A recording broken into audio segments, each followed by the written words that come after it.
In this episode of Let's Talk Data, we delve into the Digital Operational Resiliency Act, or as it's affectionately known, DORA, not the Explorer. DORA is Europe's latest regulatory push aimed to fortify the financial sector against cyber threats, and it comes into force in January 2025. From banks to crypto platform, DORA mandates enhanced security measures and is monitored closely by EU financial authorities. Join us as we explore the implications of DORA on financial institutions and the tight connection between IT operations and regulatory compliance. DORA's deadline is looming, so let's get ready to navigate the complex landscape of cybersecurity regulation with DORA as our guide. Oh, well, maybe she is the Explorer after all. Okay, welcome to another episode. In this episode, we're going to, do a. I'm not going to say deep dive. I'm going to say dip our toe into DORA and NIS2. To be fair, and I think this is a fair comment, guys. We're not experts on this subject, really, are we? No, not so much. But at the end of the day, but it does impact us. Certainly, I work a lot with backup and disaster recovery. We work for a service provider, and essentially, this is going to impact all of Europe, most of the UK. So this is something that we thought it would be worth having a look at. So first of all, and I'll start with you, Kristen Lehrer. DORA. What's DORA? Apart from being an explorer who's a little Spanish girl who does stuff with a bag and a monkey. And I will bring in another comic reference. It's not the next part of Finding Nemo. Is it not? No. Okay, good. No, DORA is the Digital Operational Resiliency Act, or Resilience Act. And it's an EU, how do you call it? European regulation directed at financial institutions, not only banks, but everything that is holding basically some kind of money. Also insurances, back insurances, crypto things also included in DORA. And the idea behind that is basically that there needs to be a regulation. Every company that's holding money or working with a lot of money should have not only basic, but enhanced security operations and resiliency to be able to withstand cyber attacks, basically. Because and this is it, and we're under cyber attack on an almost absolutely daily basis. Absolutely. So this is the government's essentially sort of saying, no, we're going to do something about this. Yeah, for all of the European countries. And DORA is really specific on the financials, on the financial sector. And they are also being monitored by some financial institutions out of Europe. That is, for example, I wrote it down somewhere. Yeah, it's here. It's the European Securities and Markets Authority, the European Banking Authority, and the European Insurance and Occupational Pensions Authority. Those are names. Great. Never heard of them before. Gotta say.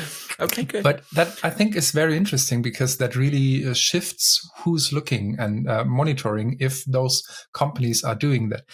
The interesting thing is, as it's the EU Banking Authority, for example, they have the power to regulate banks and how they are operating. So there's a tight connection between the IT operations that are working there and their ability and their allowance to do banking stuff in the EU. So there is a very, very high motivation for all those companies, banks, and so on that fall under DORA to really comply with it. So that's pretty interesting. And it's supported, and that will be supported by the individual countries as well, isn't it? So even though this is a European regulation, what's happening is the EU is essentially handing this to the country to then police. So you'll have the European Banking Authority and all these other acronyms. We love an acronym. But essentially it will be policed locally in the individual countries as well. So you have to comply, otherwise it's a law. It's not like we've often had sort of like not suggestions, but we've often had sort of frameworks that you should design by, that you are encouraged to utilize, No. Yeah. This is a law. You'll be smacked quite hard if you don't achieve this. And this will be a law. It's not yet. At least not in Germany. No, exactly. I think it applies from January 2025. Yeah, there's still some time, right? Yeah. 9 months. Yeah, it's enough time to create a law. We'll be able to throw it all together between now and then. It's all good. No, I think that's pretty interesting because they are still in the process of defining all the things on the European level. And at the same time, all the European countries have to implement the law until the end of the year with their specific country-specific additions or exceptions or whatever is coming to their mind, whoever is lobbying there. And everything has to be done by the end of this year to be effective in January 7th, 25. So when do they release the actual rules? Yeah, okay, I've got July 17th, but I think that's probably when DORA define what the plan is. But I then think it's passed on to each of the individual countries to then issue the rules that they want to, or the guidelines that they want to do. So even though it's July 17th, I don't necessarily think it's coming out in July 17th. So heaven knows how they're going to manage that. Will be pretty interesting. But I saw also there is some time frame already included into after January 25 to be able to fulfill those things. So I don't assume that on January 18th the banking authorities will have hard audits to come in there. But because what they can do, they can imply audits in the future. So that is really, really interesting, and also changing the paradigm, I think, from things like ISO and everything else, where you have to do things regularly, but you can choose who is doing them. In this case of DORA, the banking authority can do their audits. They can just come to you as a financial organization and say, okay, next week, you're going. We're doing that audit, and not your consultancy is doing that. Our consultancy is doing that. So crazy. So good. Audited, but I think is it something that you have to? Do you have to issue something every year to say it's done, or do you just have to, or are you just under threat of audit that may happen at some time? Is that the way that it works? And so you have to get your documentation in order every year, just in case. Is that how we think it's going to work? So I think what has to happen is that every DORA related organization has to put themselves on a list. I don't know yet, or I didn't see that at least, if there is anything that you have to upload regularly or so, but I assume there will be auditions and audits for that from any, like, I don't know, PricewaterhouseCoopers, how do you call that, business consultancy stuff. Oh, yeah. Where you just have to comply with it. And this will be a mandatory thing in the future. Just from the amount of reading I've done on this sort of stuff, this is making jobs for so many people. Yeah, absolutely.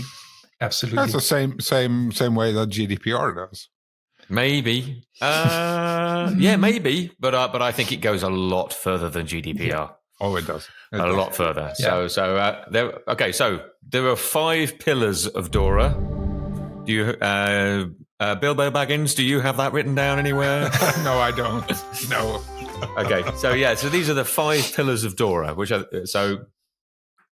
first of all, risk management, which mandates that organizations must identify, assess, and mitigate risks associated with IT, and be proactive to ensure that vulnerabilities are assessed. So first of all, as a business, you might be doing risk management anyway, but this is more about the fact that now, of course, all IT businesses do that, don't they? I mean, it's part of the course. But now you have to have a process, write it down, and confirm that you achieved it, which is sort of like ISO 27001 for me as well in the way that it's sort of written. So you still have to define your own process, I guess, as part of that. That there might be something in the regulations that states what it is. You then have to do incident management, classification, and reporting. So this is the second pillar, which requires entities to establish and maintain a robust mechanism for identifying, classifying, reporting. so to aid resolution and to gain insight into how to maybe protect in future. The next one is probably the big one, which is digital operational resilience testing. So you have to test that you have operational resilience, which everybody kind of should be doing anyway. I don't think any of that's rocket science. We've been sort of mandating that DR is the way forward for a long period of time. But this states that thou shalt have DR.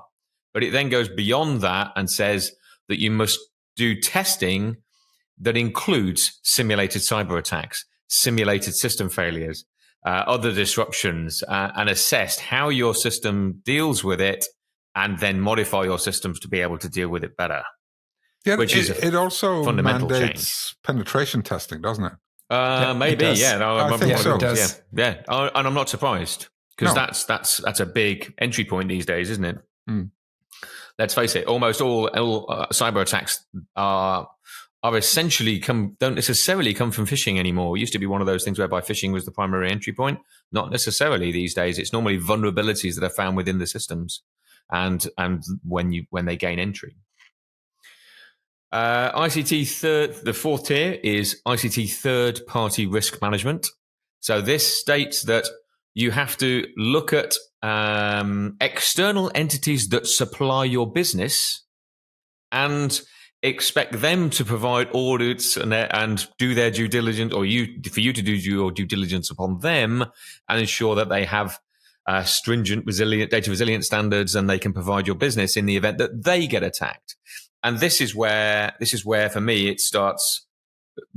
This isn't about finance businesses anymore, because in reality, what we're saying here is the fact that anybody who is supplying a financial institution now also has to understand there's an impact from DORA, because they're going to need to be able to, any finance business the responder is going to come to them and go, right, what are you doing?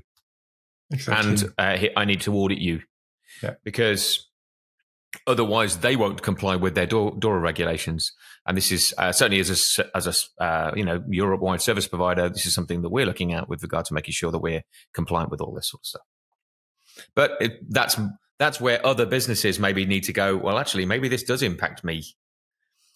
And finally, information and intelligence sharing. And I thought this was quite interesting because and I think this also exists for GDPR as well, but I'm not sure, where it promotes that there will be a central intelligence element whereby cyber threats and vulnerabilities among organizations can be passed around and experiences learned so that everybody gets wiser. Well, in Norway, we have these certs, this kind of specific industry, or, well, not industry, but vertical kind of security centers that are supposed to gather this information and have a look at it, spread around its members and stuff like that. So this kind of looks to me, or sounds to me, like it's trying to create some sort of environment where the financial institutions share this information between them, right? And that being Europe-wide. How well that will work, I guess, remains to be seen, because one of the main problems we have is, I think, and that's not a financial industry issue, but it's more of a information sharing issue. All in all, is that we're not really good at telling other people what went wrong. No, absolutely. We don't want to share that, right? We don't want. Very true. I've seen there's been a bunch of security incidents all over the world where some of them are really, really good at doing postmortems and explaining to everyone exactly what went wrong and why and how they fix it. Most organizations don't do that. No, they say, we had an incident, it's fixed. And that's a summary of their entire report. We did really well at fixing it. We're amazing. Job done. That sort of stuff. And that doesn't help anyone. Exactly. No, it's very true. There's a lot of pride involved, and a lot of, frankly, a lot of corporate business as well, because you don't want to advertise to the market about the fact that you just got damaged. They have to anyway. Well, they have to a certain extent, but even then, they're trying to mitigate that. They want to minimize that impact. So you don't want to advertise the fact that you were attacked. That shows weakness in some way, shape, or form, especially in corporate structures. Yeah, and I don't think that's a less of an issue in financial markets or financial companies. No, I don't disagree with you. But that So that'll be interesting to see. Will be really interesting to hear of all the crypto trading platform failures. Let's see, because they also fall under DORA. Pretty interesting. They do, yeah, absolutely. Yes. Yeah. So and even I don't know, even things like crowdfunding platforms. Yeah. Yeah, everything where a lot of money is involved, which I think is a good idea, because we had a lot of trouble with financial institutions in the past decades, I would say. So, and those were not the cyber factors. Now we're getting more and closer to those invisible things that really can alter the financial situation of Europe or any organization that is large enough. Yeah. So I think it's a good idea to work on that. I mean, one of the things here is like, imagine if a credit rating service went down. Imagine how that would affect a credit institution. Yeah. So then it would just essentially stop them doing business. So the credit rating service then also has to be fully supported, even though it's not actually affected by DORA. It's infected because of the fact it's deliver a service to the financial market. Yeah, exactly. Yeah, exactly. There's a lot of overlap. And now let's see that they are not going down; they are being altered, where data is being compromised and changed. Now the rating for a specific bank or institution is going in a different way that it should be. That would also be not too good. And there are some countries in the world which might use tactics like this to change political ideas or things. So surely, you're just cynical, Christian. That's what that is. I don't know. That's cynicism. and that might also be nobody tries to manipulate things for their own gain. No. But that might also be the reason why they say, okay, we will have to implement that as fast as possible. Because if they just try to make it perfect again, then it would be in legislation and with your restrictions in 10 years and still not being applied somewhere. So maybe that was a good choice to say, okay, we have a deadline. Now you have to go. And there will be delays. Everybody's thinking about that. But at least there is this starting time, which is pretty close for such a large regulation that there is. Exactly. And I think even though they've not crossed the I's and dotted the T's, everybody can look at the process and the pillars and go, well, actually, that kind of makes a certain amount of sense. We really should be doing that anyway, that sort of stuff. Exactly. Yeah, and you look back to you mentioned credit rating, the Experian incident in 2017, right, where there was a hack of a credit kind of exposed credit files for a bunch of people, or millions of people, really, back then.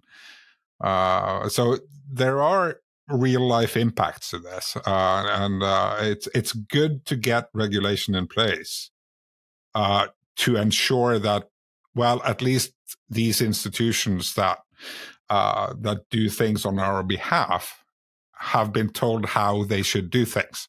It's not a Wild West where you can do whatever you want. And financial institutions are well used to being regulated in some way or fashion already.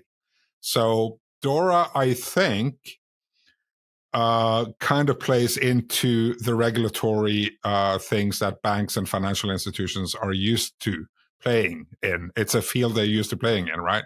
And moving around.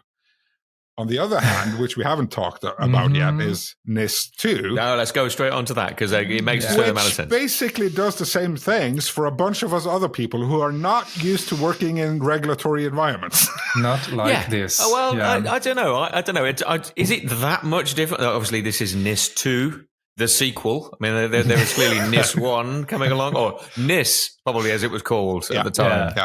Yeah. It's like the World War didn't used to be called World War One, but you know what I mean. But possibly, well, someone might have had a hint that something might come, but possibly. But but the point really is NIS really that, because NIS is a different animal. It does affect different markets, but also there's a certain amount of similarity perhaps between these two elements. So go Yeah. Go, Christian. Yeah, that's the thing, right? There's a Network and Information Systems Directive, point 2. Which NIS 1 was kind of it was pretty specific on who were involved or who was affected by it. NIS 2 is kind of wider. There's a bunch more companies and verticals and industries that are affected by it. So NIS 1 was critical infrastructure. Yes. That's pretty much it, wasn't it? So stuff like healthcare, water, finance. Yeah, and transportation, electricity, power. Yeah, that sort of stuff. So how's NIS 2 different? Well, it takes postal services, public administration, chemicals, foods, production of certain things. Digital providers is one of them. EA, us.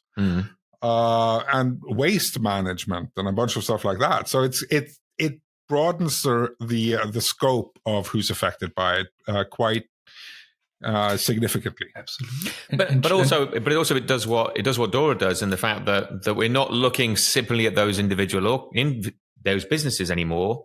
We're also looking at their supply chain. Yep. Absolutely. And that's something, and this is the fundamental change for me, is the fact that we're now sort of saying, well, no, your supply chain has to be specifically covered as well. So I mean, we all saw what happened with, and completely off topic, with regard to car manufacture when we had a shortage of chips. So all the major car manufacturers stopped producing cars because they couldn't get their wiring looms, because they all use the same supplier for their wiring and looms, who all requires those semiconductors from an environment that isn't available anymore.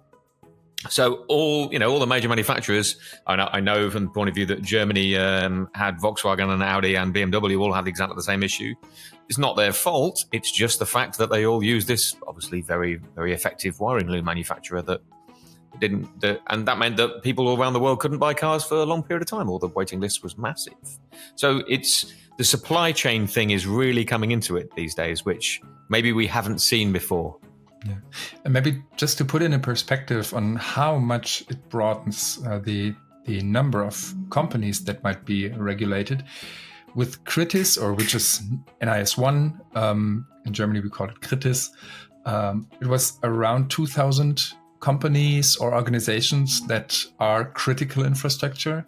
With NIS 2, the assumption is it's between 20 and 30,000 organizations and companies that are now being under that regulation. So that is a very, very high number. Yeah, that's a fundamental shift. As with DORA, we have the same timing issue, basically, because the directive is active on the EU level. In the national laws, it's not there yet. At least I looked it up for Germany. We're there working on it, like in progress. You know the little thing waiting for it. Running. You got a spinner. Right, okay, good. There's a NIS spinner. That's nice. Yeah, exactly. And also, is that what the website has? Just when you go to the website, it's just and a countdown. Yeah. So to count down to when, though? Let's be honest. When is the countdown to? So it should be officially to be put into place from October 18th this year. So even before DORA, NIS 2 has to be used, so to say. There's a lot of things to do to go in there. And I think it's pretty interesting also there. It changes from being just a thing that you audit here and there if you want to have some kind of certification. It's a regulation with not only fees if you don't comply. If you have a large cyber incident somehow and your company and your management of your company is not acting accordingly, there are ideas that the government can interfere with your company. They can take over management. So this is a whole different beast than doing an ISO certification or something like that. It's we will see if that ever happens. But yeah, I'm going to say I'm not entirely sure I want a load of ministers coming in and attempting to run the business. That's probably not a good idea. If you are at that level, I think you might be better to go somewhere else anyway, to be honest. But I think it's really interesting to see that this is even implemented in the law, or in at least in the current what is called Vorschlag, the idea of it, the current papers on it. They include stuff like that. They include substantial penalties again, from I think 1.8, depending on how you are in the NIS, if you are important or very important. The fines. The fine, I think the essentials. Yeah, essential companies, the ones that are listed as essential, which is basically the ones that are in also affected by NIS 1, is 2%, up to 10 million euros, or 2% of the global annual revenue. For the important companies, which is basically the rest, it's up to 7 million euros and 1.4 of their percentage points of their global annual revenue. So if you add that to, let's say you have a cyber incident, something happens, someone steals your data or your customer's data, and you get an NIS fine of 2% of your global annual revenue, and then you get the GDPR fine on top of that. Yeah. But there's... Okay, we feel like they're being kicked twice for that. Okay, don't get me wrong. This is the whole point of this. We want to be in a situation whereby this doesn't happen. But let's just say there's a strong incentive now that management actually takes it seriously. Well, there was a strong incentive anyway with GDPR. Not only are they financially on the hook for these things, but they also possibly also facing legal ramification on the management side of things if they don't comply to it. Seriously? So what? It's possible they're going to get taken to court. Order in the court. Tarred and feathered. Okay, no, that's an option. Stocks. Stocks, okay? Maybe sort of throw eggs, that sort of stuff. And also private money of management. That at least for in the German idea, in the German national law that is proposed at the moment. So they're going to have to pay personal fines. They have to pay personal it can be that they have to pay personal fines for it. Wow, no, that's far more aggressive than I've thought that was going to be. Yeah, and in Germany there is a minimum fee of 100,000 euros if you don't comply with it. That's a minimum. That's I think also a first. Normally it's up to XYZ. Now it's from 100,000 to those 10 million or 7 million, as Christian said. So really, really aggressive here also. And I have an idea here. We talked with DORA how to verify that you are complying and so on. Yep. For NIS2, at least with the German idea, you have to register by end of this year to, if you think you are an NIS2 compatible company, you have to register, and then every 3 years, after you have your initial compliance check done, every three years, you have to update everything to the BSI, which is the German German Ministerial for Information Security. So wow, okay. And they also are allowed to audit you on their own schedule. So you have to be always aware and thinking about and speaking about the sharing of information in case of a cyber incident. It's pretty clear and directly addressed here. You have under 24 hours if you are assuming that there is something that is altering your systems. You have 72 hours for confirming or taking that initial assumption back. If the BSI wants their status updates, they can request you at any time, and you have to comply. That's nothing of your choice anymore. And latest 1 month after the incident, you have to create an extensive report, what the attack was, what you did to mitigate it, maybe even how other systems and companies have been somehow also Impacted. affected of that. So, Yeah. and it explicitly says extended report. It's not only, there was something and we fixed it. It's very clear here in this case, not yet clear what exactly is meant with securing actions and so on. But at least the framework itself is pretty clear. I think, this is it. We did the 5 pillars of DORA. Although that sounds like it should be some sort of Greek, building, I think, to be honest. But we also have the 10 items that are the baseline of NIS2. So this is minimum measures. Yeah, right. This is the minimum measures. So this is, and obviously these are not finalized because they're going to be doing, or how these are achieved is not defined. No, but one comment before we run through them is, some of these actually make sense. Absolutely. No, I mean, seriously, I think all of this makes pretty sense. Good. Yes. This all makes sense. Yeah, it does. I don't think working in IT, I think at the end of the day, we see a lot of people who have been impacted by ransomware and impacted by cyber attacks.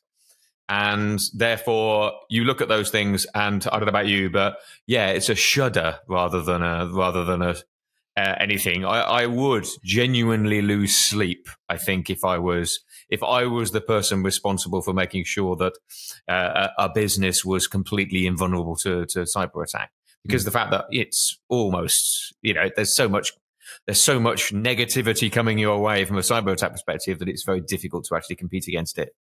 But I think anything in this direction is helpful.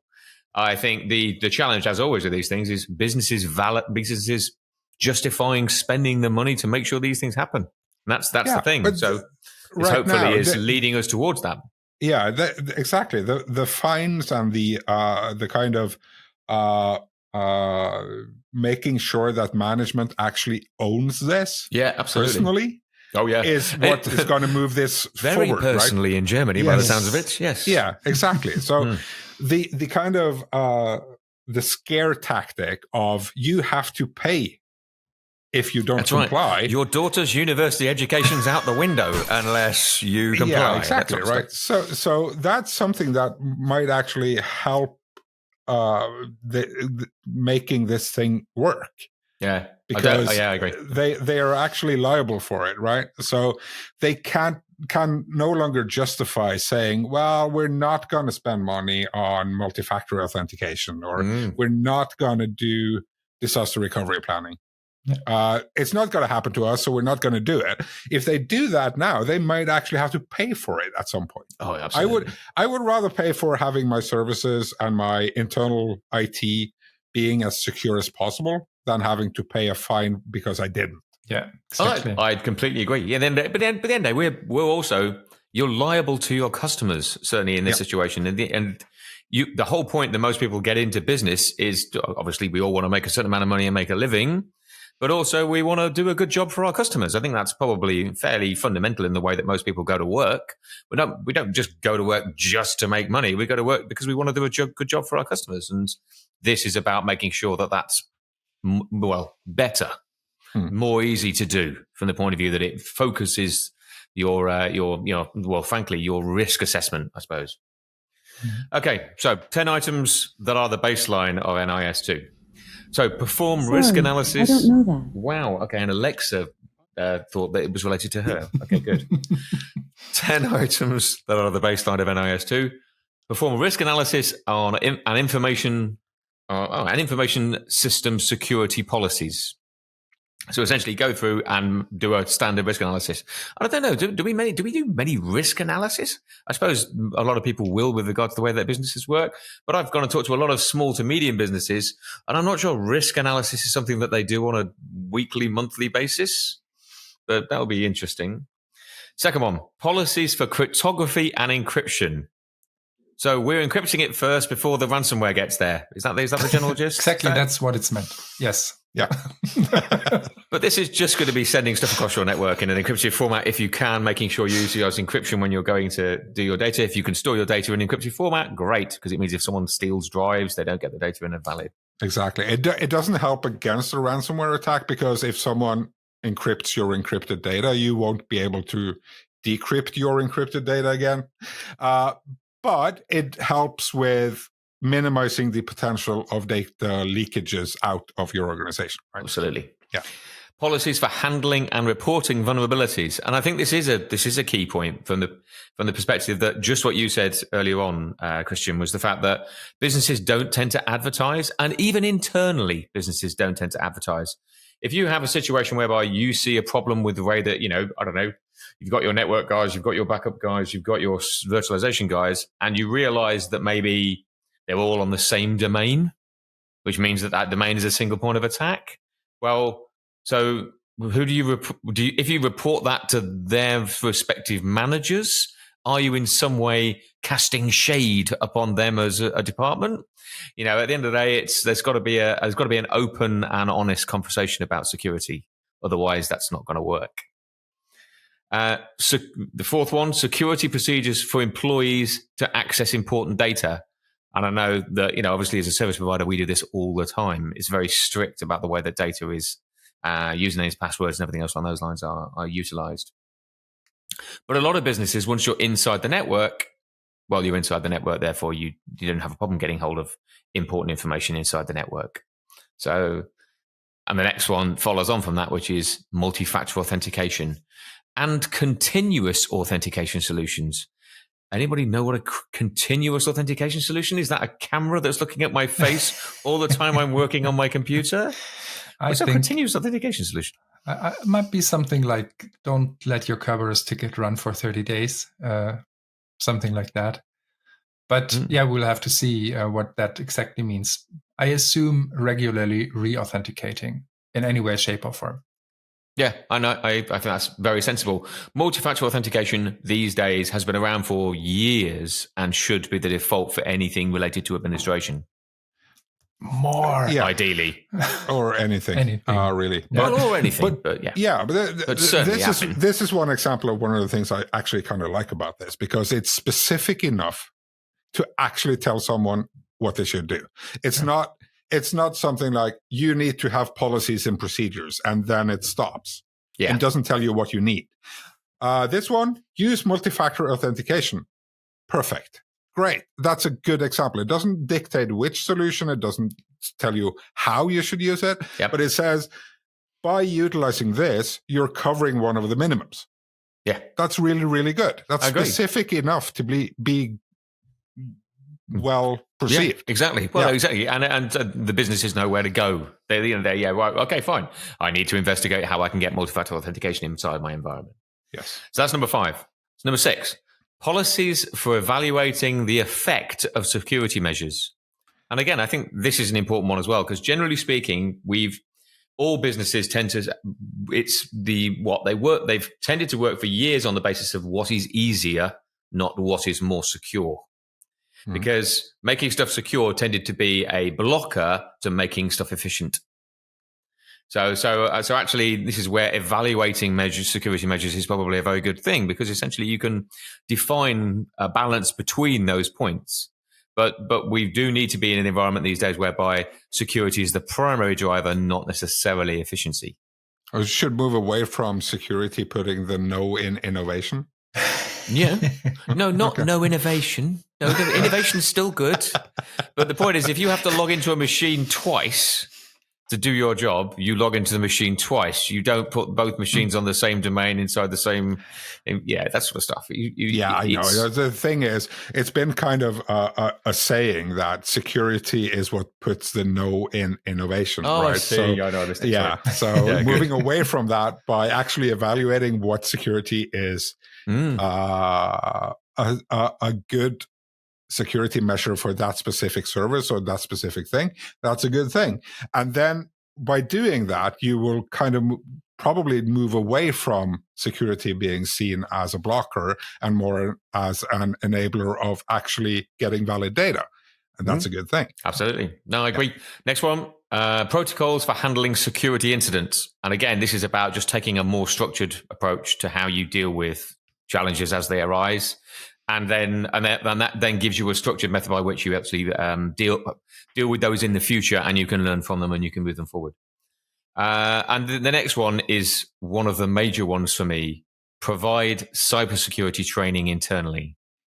And I think that's again, I still think that's something that maybe isn't done enough. But they are, well, they're people accessing your systems. Even the people that you employ to access your systems are still going to be a very primary entry point for any attacker. Be it they've found a USB key that they found on the street outside and they want to know what's on it. Be it they opened an email by clicking on a link. Be it they went to a dodgy website. Be it they clicked on something in Facebook. Any of those things put them in your situation while they're inside your network that they have compromised your internal security. So it's critical because they're not IT people. No, but I have this. It doesn't help if they're IT people either. We also need that training. Don't get me wrong. I've also every single one of us are absolutely capable of doing something without any ill intent, but it happens. Yeah. I mean, if I get 15 phone calls and have to do some emails at the same time, I might click something that I shouldn't have. I might do that, and I work primarily in data center security for the moment, right? Is it Justin Bieber's website? That's one of the ways. Yeah, that's where you go. Yeah, but you could be. Yeah, I need a new T-shirt. So you do. But yeah, thinking that we as the IT people won't be affected or won't be duped into doing something stupid, that's nope. Not going to happen. No. I'm not suggesting. We are just I know, but I just want to be very clear about this because the training part of this is one of the other points in this list that I actually like because it's a tangible, specific thing that can be implemented, right? And it's not fluff. It's not something vague.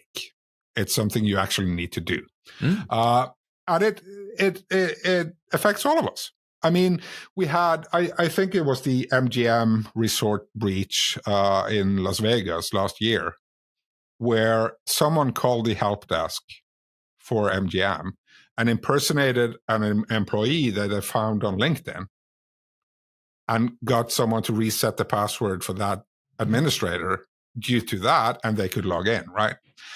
So they were impersonating an IT guy talking to the help desk, which also are by definition IT people. Yep.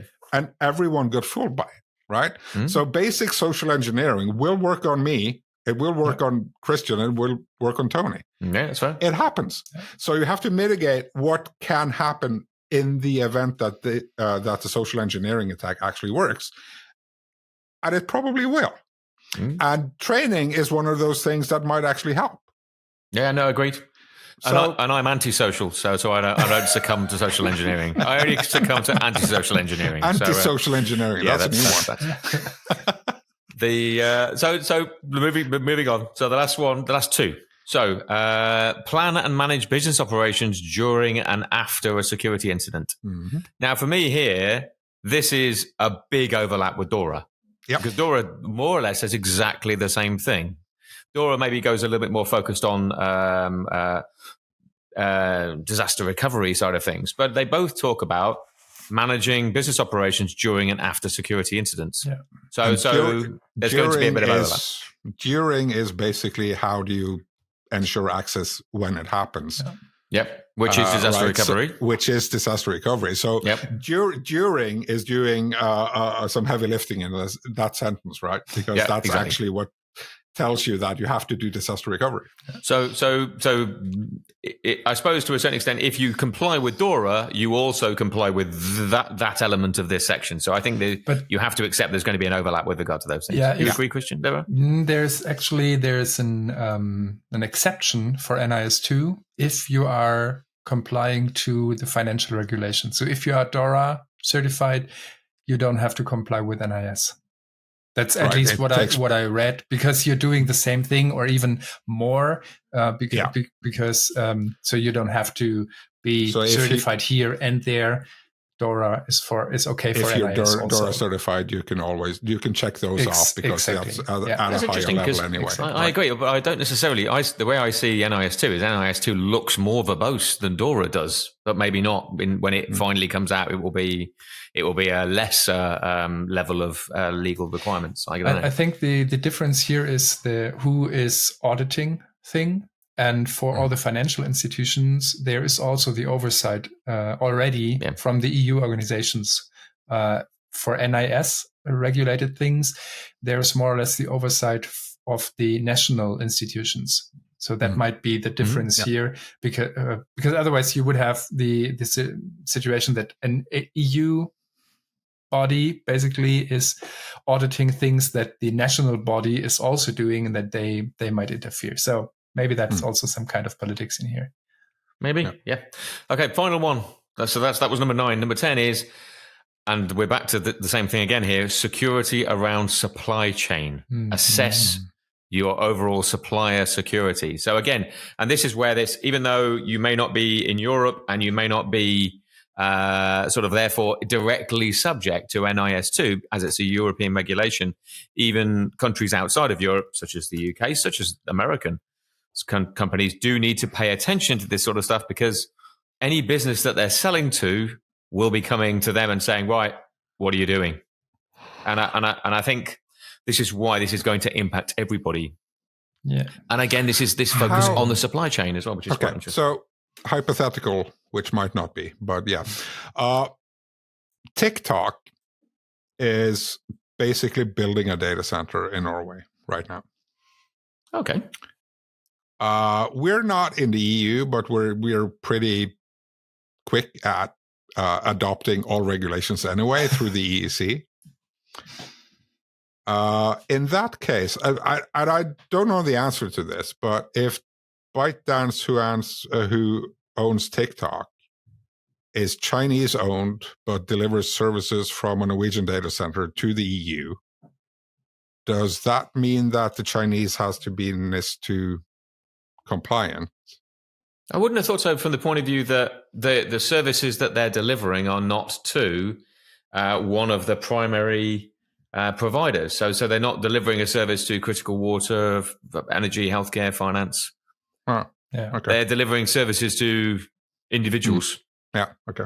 So I suppose the same thing would be with regard to Facebook. Unless Facebook is being used as a fundamental structure that of our healthcare systems use, then they're not. It's more of a personal element. But yeah, that's true. Be interesting. There are regulations with the Digital Markets Act and so on, which then might be coming in there, but they are not focused on IT security in that case. There's a different focus on that. Looking back at the NIS2 list of important companies, there is a section called Digital Providers. True. That mentions online marketplaces, search engines, and social platforms. There we go. Social platforms is listed. Yes. Okay, but is that okay? Yeah. So now we're getting everyone with that one. Exactly. So in the TikTok let's case, just all do it. It's fine. If you look at the Americans are now looking at potentially banning TikTok unless the Chinese owners sell it, because they are right now. The Chinese owners are subject to the Chinese regulations, where China might, we don't know if they do, but they might request the data from the platform to do stuff with that, right? And if they're building data centers in Norway, with this are complied by, or supposed to be complied by NIS2, and they are listed as a digital provider under the social platforms. Well, also GDPR, apart from anything else, if you guys conform to that. Exactly. So could then the EU audit China? I'd love to be in that meeting. But does that mean that they can't send information related to individuals that utilize their platform to China from Norway, because of the fact that Norway complies to the GDPR and that contains personal information related that could identify that user? Wow. Okay. Should we do another one on that? Because we're going to run out of time. Better not. Yeah, no, exactly. That's, oh, God. Right. Okay. There's one more thing. Well, go, Christian. No, go on. I was going to say there's one more thing I just wanted to go into, which was the UK Operational Resilience Framework.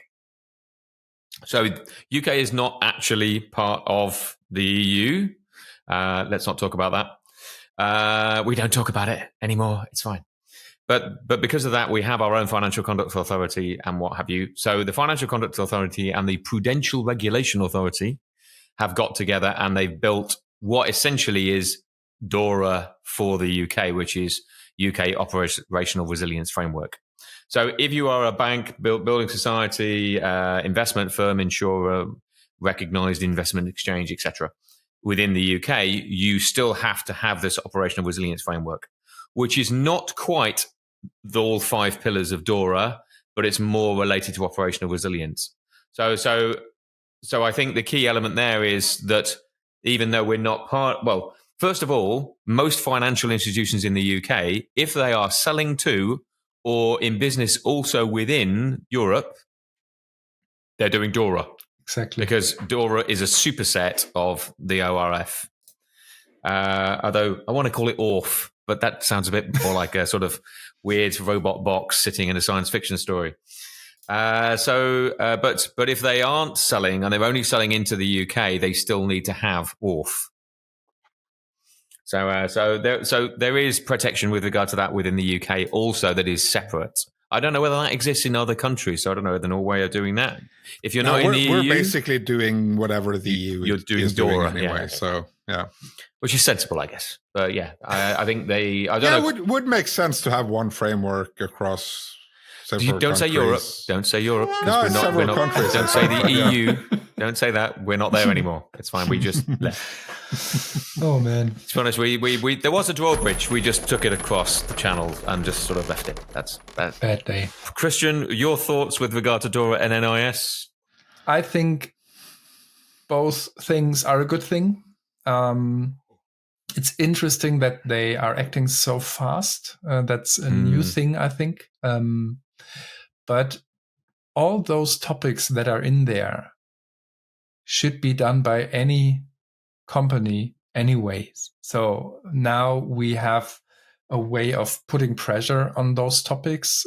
For many companies, there are new parts in there. They really have to take a look on that. And there are some websites already where you can check if you might fall under NIS2 and if you might be regulated or not, because that's not really clear yet 100% as it's not an official law yet. So everybody is currently working on those as-is basis, but you still should be preparing. You still should be preparing at least do your initial testing if you might be a NIS2 compliance. You might have to be NIS2 compliant in the future.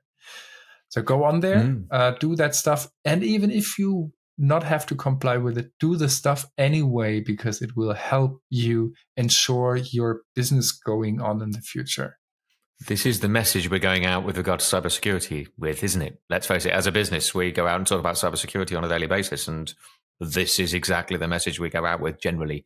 We don't relate it to DORA, we don't relate it to NIS2, we just say this is good practice, so we should be doing it.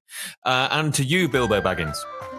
Yeah, it's same as Christian said, right? It's having a disaster recovery plan is a good idea, regardless if you're in DORA or NIS2, right?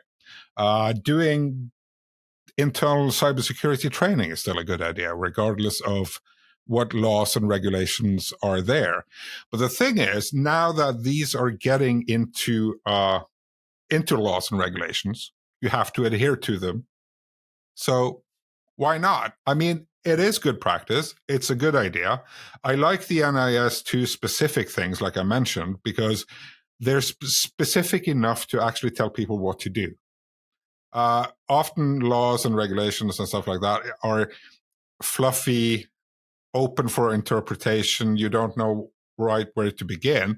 But a specific point like have multi-factor authentication is really, really good. Yeah. And even if it went down to at minimum on your admin accounts, at minimum on this, that, and the other. If you had it on certain things, it would be even better. But that's what you want. You want those guidance to help you draw the line. Clear, valid guidelines for how you should do things. And then, of course, there's some differences between company A and business B and whatever, and their infrastructure is different. So how they implement stuff is going to be different as well. Absolutely. But having a specific set of relatable items that you can work with is a really, really good starting point, instead of giving someone a 50-page document on IT security and which says kind of patch your stuff when required. Okay, when is required? Who knows? Yes, exactly. Right? So the more specific we can get these things, the better it is. I agree, and it makes it easier for businesses to follow. So yes. Yeah, I think broadly we all think that while this is, well, okay, first of all, this is going to come along and hit a lot of businesses with a stick to a certain extent. I think to a certain extent it's probably going to be quite scary to start off with, because it's not really clearly defined yet, and we want it to be clearly defined so that we can make business decisions about it. But more importantly, it's the fact that this is good practice. So yeah, let's try and embrace it, because of the fact that it's the right way forward. But yeah, and don't be scared of it, I'm sure, because at the end of the day, in the same with everything to do with these sort of structures, they are designed to cope with the scale of the business as well. So they're not going to insist that everybody does absolutely everything when your business is so small that it maybe can't deal with that. But there will be structures in place to help you. So I think on the whole, yeah, go and get your feet wet with regard to these elements, because they're definitely something that we're going to be seeing a lot more of in the very near future.